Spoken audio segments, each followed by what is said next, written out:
The crystal chamber floated in the darkness between stars.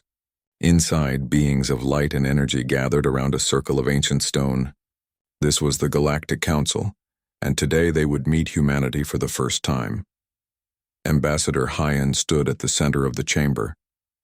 His dark suit looked plain next to the glowing forms around him. Some council members had bodies made of pure light. Others were clouds of gas that somehow spoke. A few looked almost human, but their eyes held the weight of millions of years.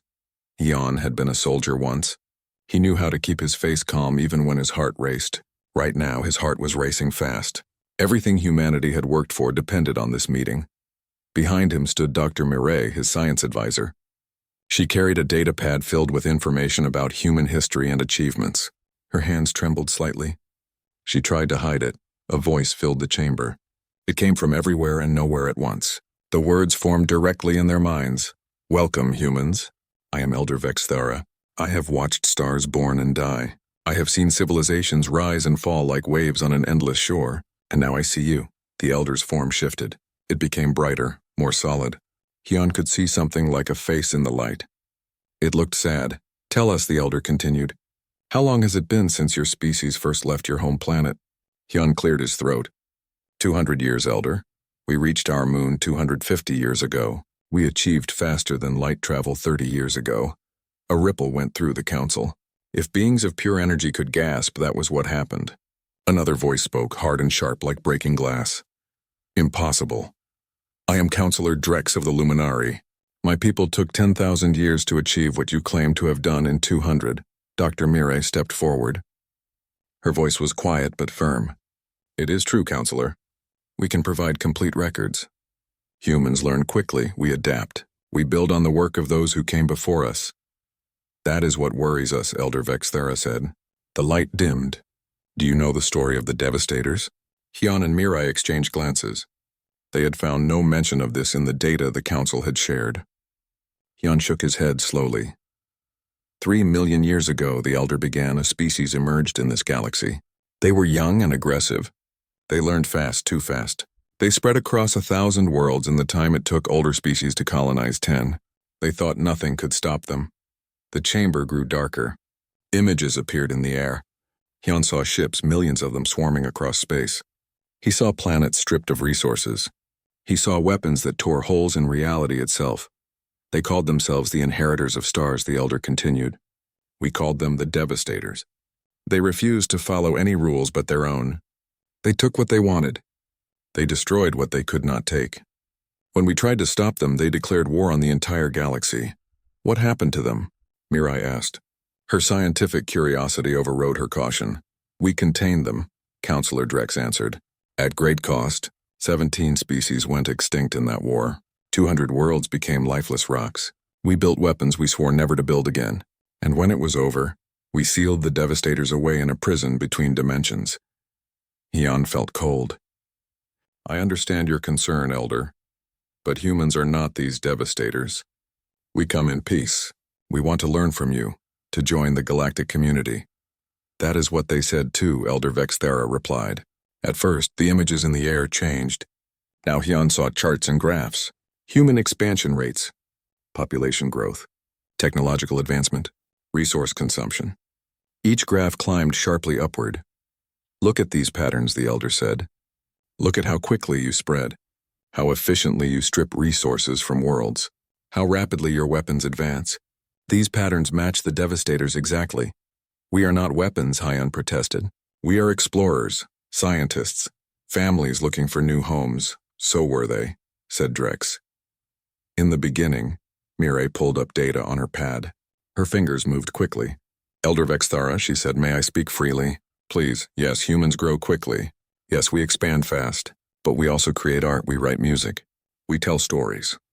We form bonds with other species. We have dogs and cats living with us by choice. We preserve habitats for animals. We argue endlessly about ethics and morality. Do these sound like the actions of the Devastators? The council was quiet for a long moment. Then Elder Vexthara spoke again. The Devastators also created beauty. They also loved. That made their eventual choice to destroy even more tragic. Love and hate are not opposites, young one. They are neighbors. Then what do you want from us? Hyun asked. His diplomatic training was slipping. Frustration crept into his voice. We offer you a choice, Elder Vexthara said. Accept our guidance. Install limiters on your ship so you cannot expand too quickly. Allow us to oversee your technological development. Agree to population controls. Submit to council authority, and if we refuse? Hyun's voice was steady now. He knew what was coming. Then we will have no choice but to contain you. For the safety of all life in this galaxy, we will place a barrier around your space. You will be isolated until we are certain you pose no threat. This may take thousands of years. Hyun felt anger rising in his chest. You would imprison us for crimes we have not committed, for similarities to another species? We would protect the galaxy, Drek said, as is our duty. How long do we have to decide? Mirai asked quietly. 1 of your weeks, Elder Vexthara answered. We understand this is difficult, but the decision must be made. The patterns are too similar. The risk is too great. The meeting ended. Hyun and Mirai returned to their ship in silence. Captain Taiyang waited for them in the control room. He took one look at their faces and knew. That bad? He asked. Worse, Hyun said. He collapsed into a chair. They want to control us or cage us. Those are our only options. Taiyang's jaw tightened. He was a military man. He understood threats. What did you tell them? That we need to consult with Earth, Mirai said. But Taiyang, there is something else. She pulled up the sensor logs. While we were in the meeting, I was monitoring our surroundings. Look at this. The screen showed energy readings. Strange patterns forming in the space around human territory. Taiyang had seen formations like this before during war games. Those are containment positions, he said quietly. They are already preparing the barrier. Hyun stood up. Send an encrypted message to Earth, tell them everything. Tell them we may have less than a week before the Council makes the decision for us. And tell them something else, he added. Tell them that no matter what Earth decides, I think we are about to learn exactly how unstoppable humans can be when someone tries to cage them. Outside the ship, ancient machines moved into position. The Council had made their preparations. They had learned from the Devastators.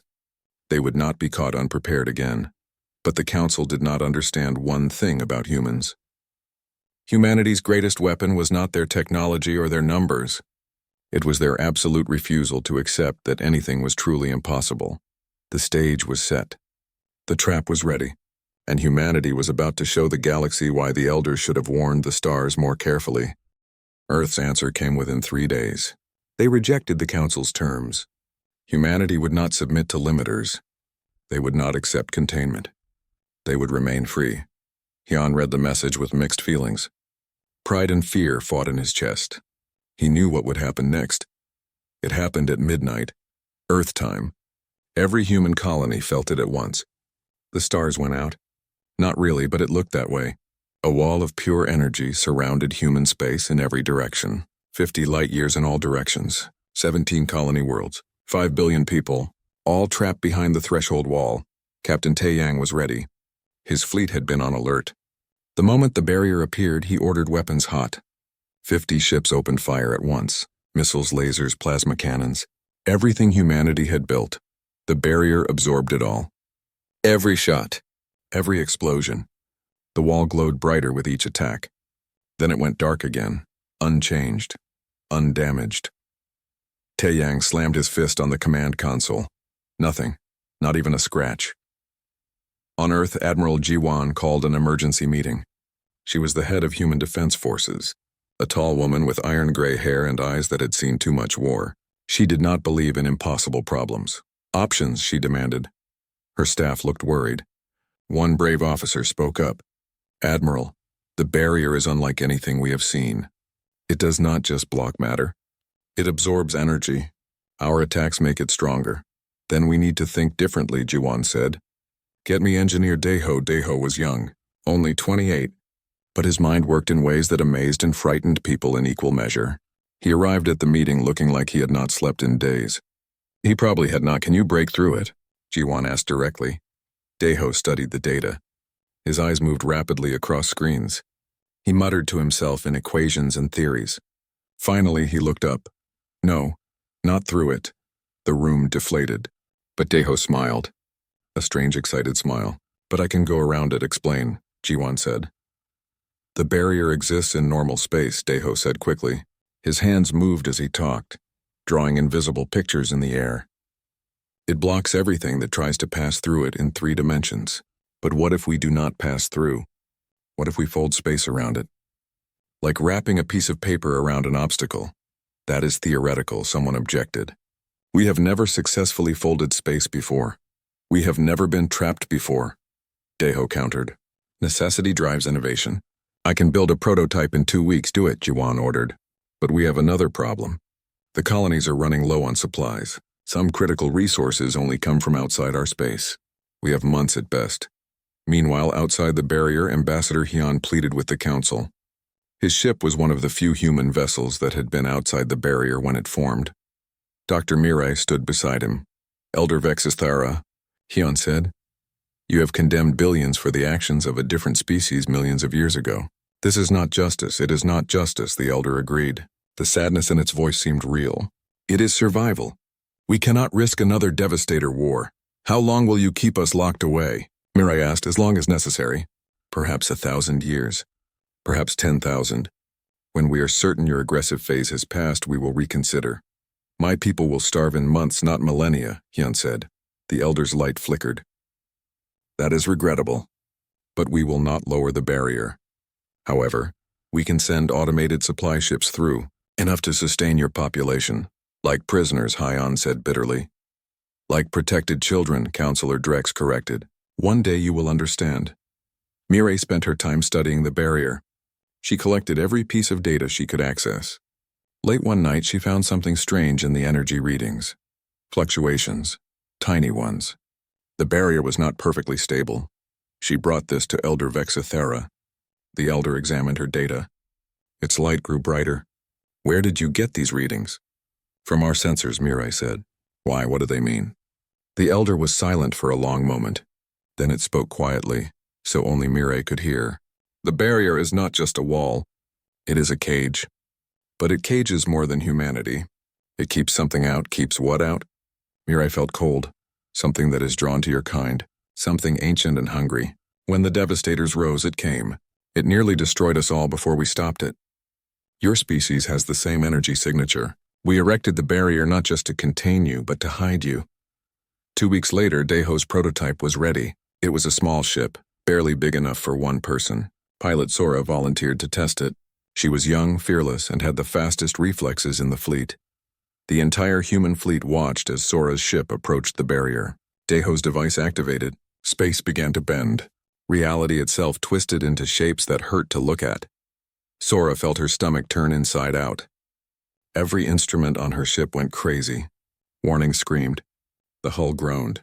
Then suddenly everything went quiet. She was outside the barrier. It worked. Sora shouted into her radio.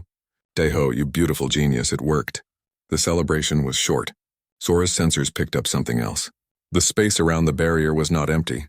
Massive structures floated in the darkness, weapons, thousands of them, all pointed inward toward human space. And there was something else. Something moving in the deep dark. Something vast. Command, Sora said slowly. I think we need to talk about what the Council is really protecting us from. Her sensors showed movement, large objects accelerating toward her position. Not Council ships. Something else. Something that should not exist in normal space. Sora, get back inside. Taeyang's voice came through with urgency. Now Sora activated the spacefold drive. The universe twisted again. But this time something was different. The barrier fluctuated. A gap opened. A tiny one. And through that gap something followed her. Sora's ship materialized inside the barrier. Alarms blared across every human vessel. Something else had come through. Something that registered on their sensors as pure destruction. In the council chamber, Elder Vexthara's light flared with something humans had never seen from it before. Panic. It is awake, the elder whispered. After 3 million years, it is awake again. What is? Hyun demanded. The harvester. The weapon the devastators built. The thing they could not control. It has been dormant in the dark spaces between dimensions, waiting, watching. And now your people have given it a way back in. Inside the barrier, alarms continued to scream. Sora's ship was safe, but something else moved in human space now. Something ancient. Something that had been designed for one purpose only. To harvest entire civilizations. Admiral Jiwan stared at the readings. Her jaw set in determination. All ships to battle stations, she ordered. If it wants humanity, it will have to fight for every single one of us. The thing that came through was just the beginning. Outside the barrier, more shadows moved in the dark. More harvesters waking up, responding to the signal humanity had unwittingly sent.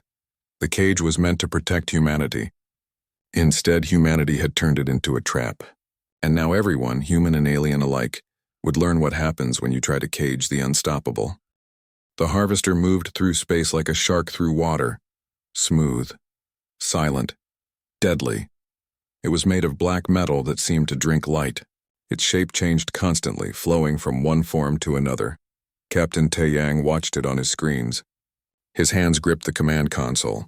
Fire everything, he ordered. The human fleet unleashed hell. Missiles streaked through the void.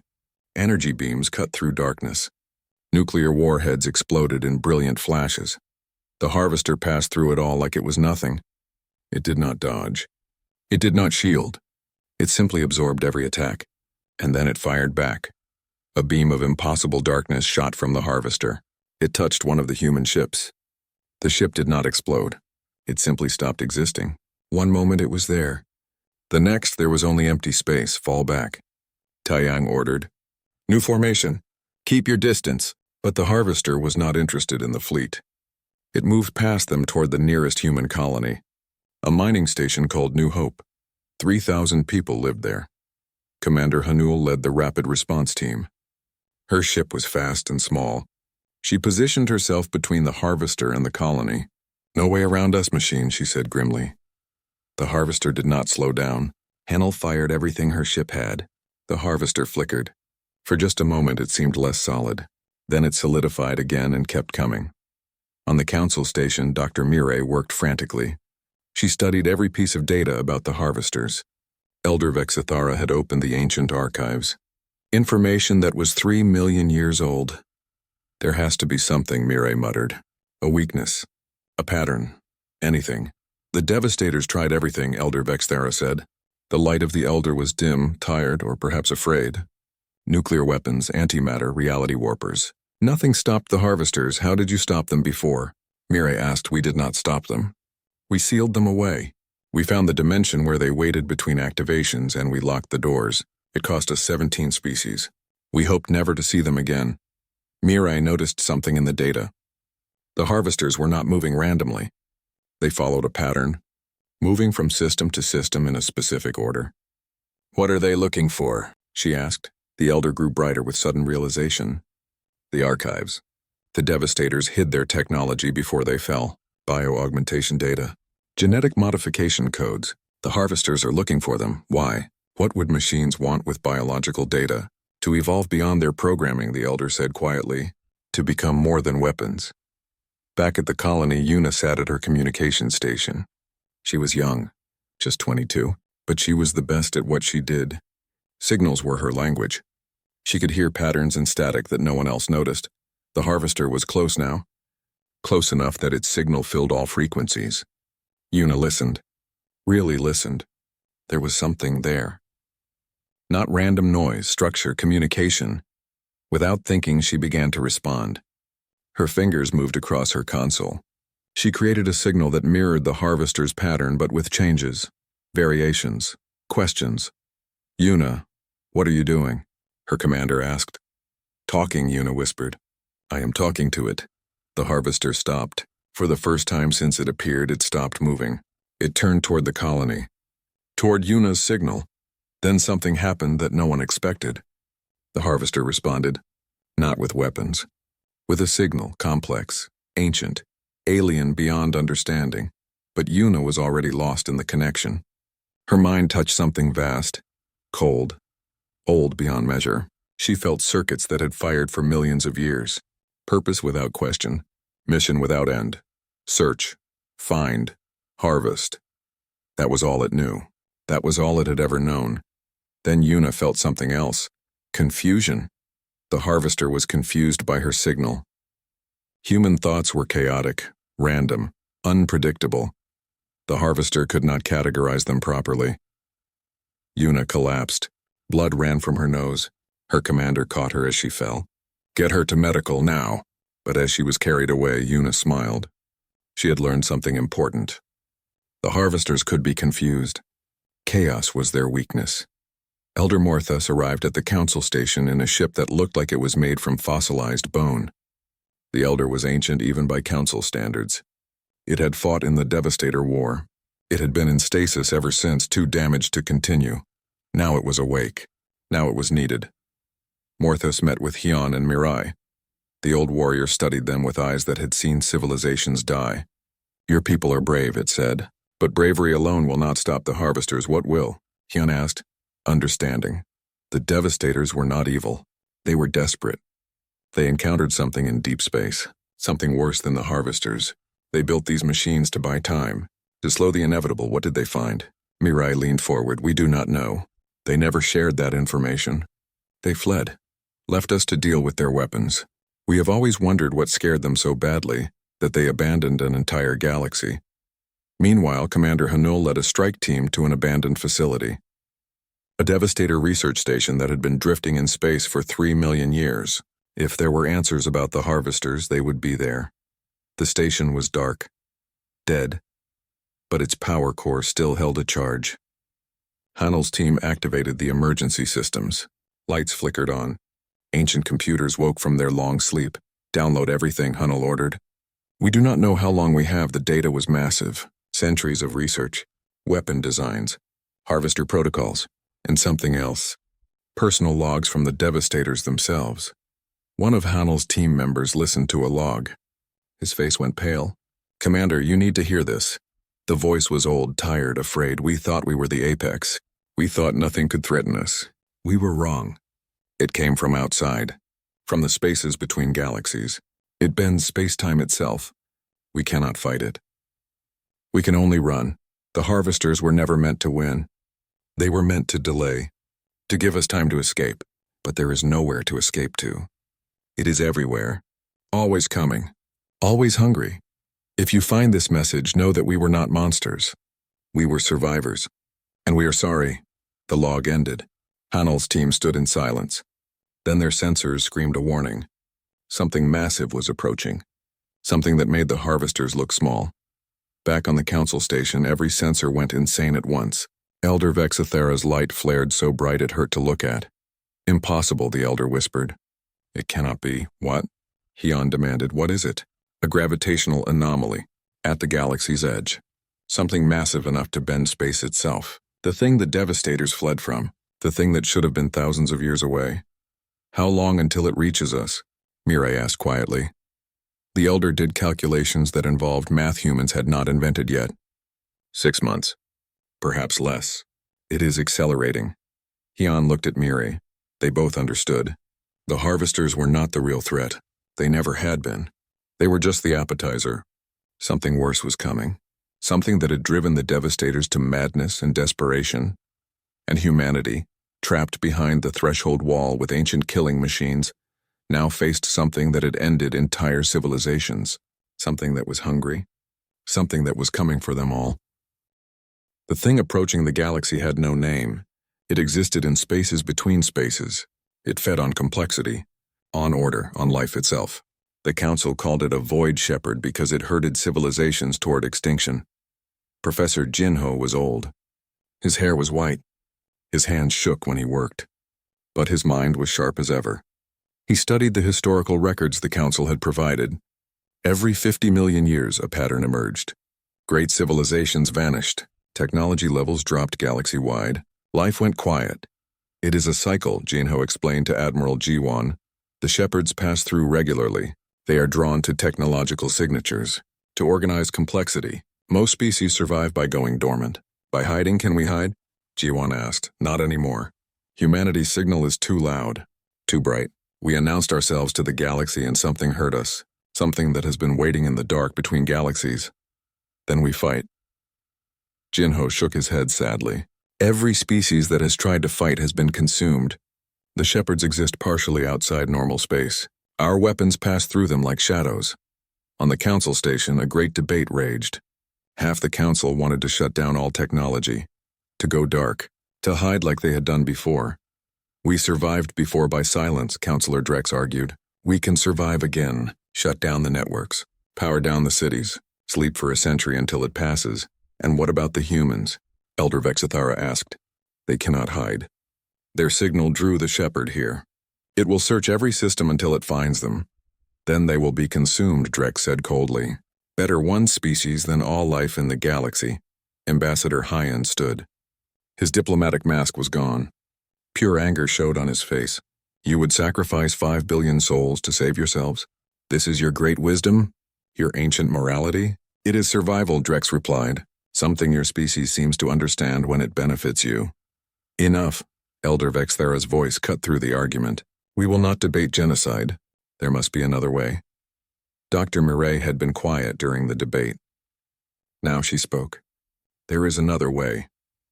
What if we do not fight the shepherd? What if we confuse it? Explain, the elder said. The shepherd feeds on order, on patterns, on predictability. But humans are chaotic. Our quantum technology is built on uncertainty. What if we weaponize that chaos? What if we give it something it cannot digest? The chamber fell silent. No species had ever tried to confuse a shepherd before.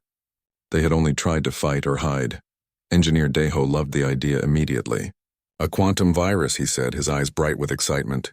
We create a signal that exists in multiple states at once, something that changes based on observation, something that violates the shepherd's understanding of reality. Can you build it? Hyun asked. I can try, but someone will need to deliver it. Get close to the shepherd, close enough to infect it with uncertainty. The room went quiet again. Everyone understood what that meant. A suicide mission, I will go, a young voice said. Everyone turned. Yoonji stood at the back of the room. She was only 19. An orphan who had lost her parents when the harvesters attacked a mining colony. She had joined the military to fight back. Absolutely not, Admiral Jiwon said. You are too young. Too inexperienced. With respect, Admiral, age does not matter here. This mission needs someone who can think in chaos, who can adapt without a plan, someone whose very existence is unpredictable. Yoonji smiled. That is what being young means, Jiwon wanted to argue. But she saw the determination in Yoonji's eyes. She had seen that look before in mirrors. The look of someone who had already decided. During this time, a strange message arrived at the council station. It came through quantum channels that should not have been accessible. The signature was unlike anything in known space, a being called itself the Witness. It claimed to have survived from before the current universe. It had seen shepherds before. Many times your plan might work, the Witness communicated directly into their minds. The shepherds can be driven away, but never destroyed. They are older than galaxies. They exist because the universe needs them. They cull complexity when it grows too great. Why are you helping us? Mireille asked the strange presence. Because you interest me. Every species before you tried to fight with order against chaos. You propose to fight chaos with more chaos. This has never been attempted. I wish to see the outcome. Deho worked day and night on the quantum virus. He built it into a ship. A small, fast vessel that could barely hold one person. The ship's engines ran on quantum uncertainty. Its trajectory would be impossible to predict even 1 second in advance. The ship itself will be a paradox, Deho explained to Yoonji. It will exist in multiple places at once, until observed. Your thoughts will guide it. Your chaos will power it. Just stay alive long enough to reach the shepherd. What happens when I reach it? Yoonji asked. Deho hesitated. Honestly, I do not know. You will be the first human to touch something that should not exist. Your mind might break. Your body might dissolve. Or you might succeed and save everyone. Those are not great odds. No, but they are the only odds we have. The day of the mission arrived. The shepherd was close now. Its presence bent space-time. Stars flickered and dimmed near it. Planets drifted from their orbits. Reality itself seemed tired. The entire human fleet gathered. The council sent ships too. For the first time, humans and ancient aliens prepared to fight together, not against the shepherd. They could not fight it, but they could buy Yoonji time. Yoonji sat in her tiny ship. The cockpit was barely big enough for her and the quantum drive. Deho had painted something on the hull, a simple message in every language humans spoke. Still here. Captain Taiyang's voice came through her radio. You do not have to do this. Someone else can go. No one else should have to, Yoonji replied. Besides, I have nothing to lose. The harvesters already took everything that mattered. That is not true, Hyun said quietly. He had joined the channel. You still have a future, a chance to see what comes next. Then I am doing this for all our futures. See you on the other side, Ambassador. The quantum drive activated. Reality screamed. The ship vanished from normal space. It reappeared. Vanished. Reappeared. Following a path that existed and did not exist at the same time. Yunji felt her mind stretch. She existed in multiple places at once. She was here and there and everywhere. Time moved sideways. Cause and effect became suggestions rather than laws. Then she saw it. The shepherd. It was vast. It was hungry. It was everything wrong about the universe condensed into form. Looking at it hurt. Understanding it was impossible. But Yunji did not try to understand. She simply flew at it. Her chaotic, impossible, paradoxical ship screaming through space on a path that made no sense. The shepherd noticed. For the first time in its eternal existence, it felt something like confusion. What was this? This thing that should not be? This impossibility flying toward it? Yunji crossed into the shepherd's feeding zone. Reality broke down around her. Her instruments failed. Her body started to come apart. But her mind, her chaotic human mind, kept working. Her last transmission was strange. Broken, but clear enough. It is confused. It does not know what I am. Releasing the virus now. The quantum virus spread through the shepherd like poison, not killing it, but teaching it something it had never known. Doubt. The shepherd stopped moving. For the first time in millions of years, it hesitated.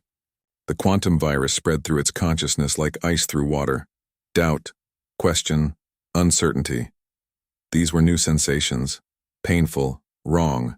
The shepherd had always known. Always been certain. Its purpose was clear. Its path was straight. Now nothing was clear. Every decision branched into infinite possibilities. Every thought spawned questions. Captain Taeyang watched from his command ship. The readings made no sense. The shepherd was not attacking. It was not moving. It was just floating there, its massive form flickering between states of existence. Is it working? Someone asked. I think so, Taeyang replied. But where is Yunji? Can anyone get a lock on her ship? Negative, the sensor officer reported. Her quantum signature is everywhere and nowhere. She is still in the uncertainty field. Dr. Mireille studied the data from the council station. The shepherd's energy patterns were changing, becoming less ordered, less predictable, more like the chaotic quantum foam that existed at the edge of reality. It is transforming, she said in wonder. The virus is not killing it. It is changing it, making it more like us, more uncertain. Elder Vexithera's light pulsed rapidly. This has never happened.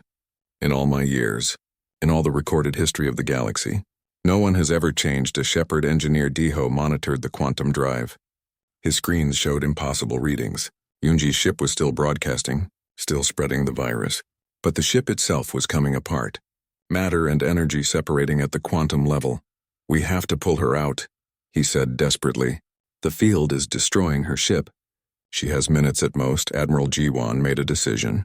All ships full thrust toward the shepherd. Deploy every quantum device we have. Create a field wide enough to grab her signal and pull her back. The combined fleet moved as one, human ships and council vessels together. They activated thousands of quantum generators. Space itself rippled and bent. Inside the uncertainty field, Yunji was everywhere and nowhere. Her body had stopped making sense. Her mind existed in multiple states. She could see everything, past, present, future, all at once. She saw the shepherd, really saw it, not as a monster, as a lonely thing, ancient, tired, serving a purpose it had never questioned, culling life because that was what it was made to do, never asking why, never wondering if there was another way. And now, because of her, it was learning to wonder, learning to doubt its purpose, learning to be uncertain. Yunji felt the pull. The fleet was calling her back. Part of her wanted to stay, to see what the shepherd would become. But another part, the human part, wanted to live, wanted to see tomorrow. She let the quantum field pull her home. Her ship materialized in the middle of the fleet. It was barely recognizable, twisted metal and dying energy, but the life pod was intact. Taeyang's ship grabbed it with magnetic clamps. Medical team to docking bay, he ordered. Now they pulled Yunji from the wreckage. She was barely conscious. Her nose bled. Her eyes could not focus, but she smiled when she saw the worried faces around her. Did it work? She whispered. Look for yourself, Taeyang said gently. He showed her a screen. The shepherd was retreating, slowly, carefully, like it was learning to move all over again. It drifted back toward the edge of the galaxy, away from the light and life and complexity, back into the dark between galaxies, but it was different now. Its form flickered with uncertainty. Its purpose was no longer clear. It was no longer a mindless predator.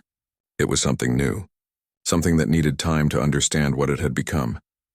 The witness's voice echoed through quantum channels. Fascinating. You did not defeat it. You gave it choice, free will. In all my existence, I have never seen this. The shepherd is no longer a shepherd. It is something else now. Something uncertain, something almost alive. The threshold wall came down. Elder Vexathera dissolved it with a thought. Human space was free again. The barrier that had been a cage became nothing but memory. The harvesters shut down. Without the shepherd to guide them, their programming became confused. They drifted into standby mode, waiting for orders that would never come. A month later, the council held a ceremony. This time humanity was not on trial. They were being welcomed. Truly welcomed, Elder Vexathara addressed the chamber. Its light was warm now, almost happy. We were wrong about humanity. Yes, you are aggressive. Yes, you expand quickly. Yes, you share patterns with the devastators. But you also have something they lacked. The ability to solve problems through transformation rather than destruction. Counselor Drex, who had argued for containment, stood as well. His crystalline form chimed softly. I apologize to the human delegation. I let fear guide my judgment. You have shown us that the old ways are not always the best ways, that sometimes the answer is not to resist change but to embrace it. Ambassador Hyun accepted the apology with grace. We understand your fear. We share it sometimes. The fear of becoming something we do not want to be. But that fear drives us to be better, to constantly question ourselves, to never accept that any path is inevitable. Yoonji recovered slowly. The doctor said she would carry the effects of her journey for the rest of her life. Sometimes she would see things that were not there, hear voices in quantum static, experience moments where she existed in multiple places at once, but she did not mind. She had touched something beyond understanding and returned. That was worth a few strange side effects. Professor Jinho published his final analysis. The cycle was broken.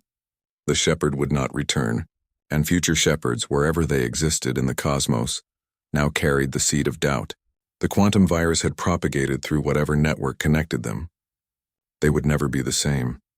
Humanity had not just saved one galaxy, they had changed the pattern for all galaxies. Forever. Engineer Deho proposed a new project. Instead of destroying the harvesters, they would study them, reprogram them. Their adaptive capabilities could be used for construction instead of destruction, for exploration instead of harvesting. The council agreed. The machines that had once threatened to end civilization would become tools to build new ones. 6 months after the crisis ended, Earth held a celebration. Representatives from hundreds of species attended. The old ones came to learn from the young. The young came to honor the sacrifice of one brave soul. Yoonji stood on a stage before thousands. She was still thin from her ordeal, still marked by the journey. But she stood tall. They asked her to speak, to share wisdom, to inspire. She smiled nervously and said the only thing she could think of. When they tell you something is impossible, remember that impossible just means no one has figured it out yet. We are humans. We figure things out. It is what we do, the crowd roared. Human and alien voices joined together. For once, the galaxy agreed on something. Humanity was special, not because they were stronger or smarter, but because they refused to accept limits. Elder Morithus, the ancient warrior, approached Hyon after the ceremony. I have seen many species rise and fall. Most that rise quickly also fall quickly. But I do not think humanity will fall. You have something rare, something precious. What is that? Hyon asked. Hope. Reckless, stubborn, unreasonable hope. You believe things can be better. You believe problems can be solved. You believe tomorrow will be brighter than today. That belief makes you dangerous, but it also makes you necessary. New generation ships launched from Earth. Mixed crews now. Humans and aliens working together. They headed for uncharted regions of space, seeking new challenges, new mysteries, new impossible problems to solve, because that was what humans did. When faced with a wall, they found a door. When faced with a cage, they found freedom. When faced with an ancient cosmic predator, they taught it to doubt. The elders had been right to warn the stars. Humanity was dangerous, unpredictable, impossible to contain. But they had been wrong about what that meant. Humanity was not dangerous because they would destroy. They were dangerous because they would change everything. Because they would question everything. Because they would never stop pushing forward no matter what stood in their way. Dr. Mireille stood on the observation deck of a research station. She watched the ships depart. Captain Taeyang joined her. They stood in comfortable silence. "Do you think we will ever stop?" Mireille asked. "Stop expanding. Stop pushing. Stop challenging everything we find?" Taeyang laughed. "No, never. It is not in our nature. We see a horizon and we have to know what is beyond it. We see a problem and we have to solve it. We see impossible and we take it as a personal challenge. Is that a good thing?" Mireille wondered. Taeyang considered. "I do not know, but it is our thing. And right now the galaxy needs someone who refuses to accept that anything is truly impossible." Far away at the edge of the galaxy, the transformed shepherd watched. It had been pure purpose once. Now it was doubt and wonder and curiosity. It watched the ships spreading across space, watched humanity reaching for the stars, and for the first time in its ancient existence, the shepherd felt something new. Not hunger, not purpose, but something else. Something it had given to humanity and received in return. Hope. The galaxy would never be the same. The ancient order had been disrupted, the old cycles broken, and at the center of it all was a young species that refused to know its place, that refused to accept limits, that refused to stop reaching for tomorrow.